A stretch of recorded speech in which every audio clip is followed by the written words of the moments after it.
Les relations diplomatiques entre le Gabon et l'Angola connaissent des tensions.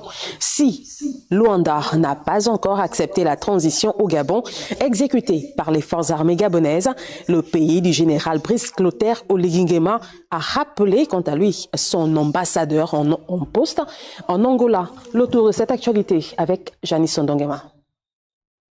L'axe Libreville-Luanda en pleine turbulence. Par la lettre du 15 décembre 2023, l'ambassadeur du Gabon en Angola, son Excellence Guinambo Weze, est rentré au Barcaï pour consultation. Le Gabon a rarement atteint ce degré d'escalade diplomatique. Comment est-on arrivé là? Depuis le coup de liberté du général Brice Clotaire Oligui Nguema le 30 août 2023, Lisette Nawanga Satumbo Pena, ambassadeur de l'Angola au Gabon, refuse le portrait du président général Oligui Nguema aux côtés de son homologue angolais João Manuel Lourenço. Quelle indélicatesse et surtout quel mépris dont fait montre une haute personnalité diplomatique censée représenter tout son État en terre étrangère. Sans langue de bois, il va sans dire que la diplomate agit droite dans les bottes de son maître, le chef de l'État angolais, lui, qui a débarqué au dernier sommet des chefs d'État et de gouvernement de la CEAC à Djibouti en Guinée équatoriale le 15 décembre 2023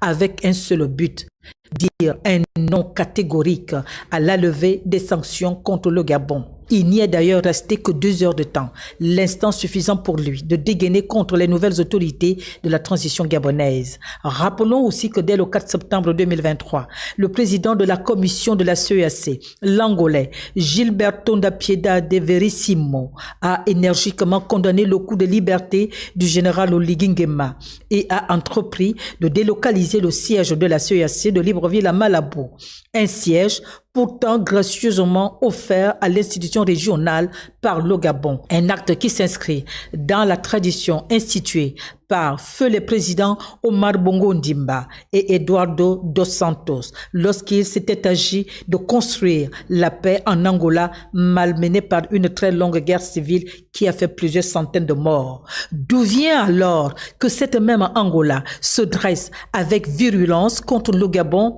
qui a consenti d'énormes sacrifices pour la stabilité de ce pays frère et ami? D'où vient ce mépris de Luanda vis-à-vis de Libreville? Que la rivière s'éclaircisse pour bien cerner les contours de cette brouille diplomatique.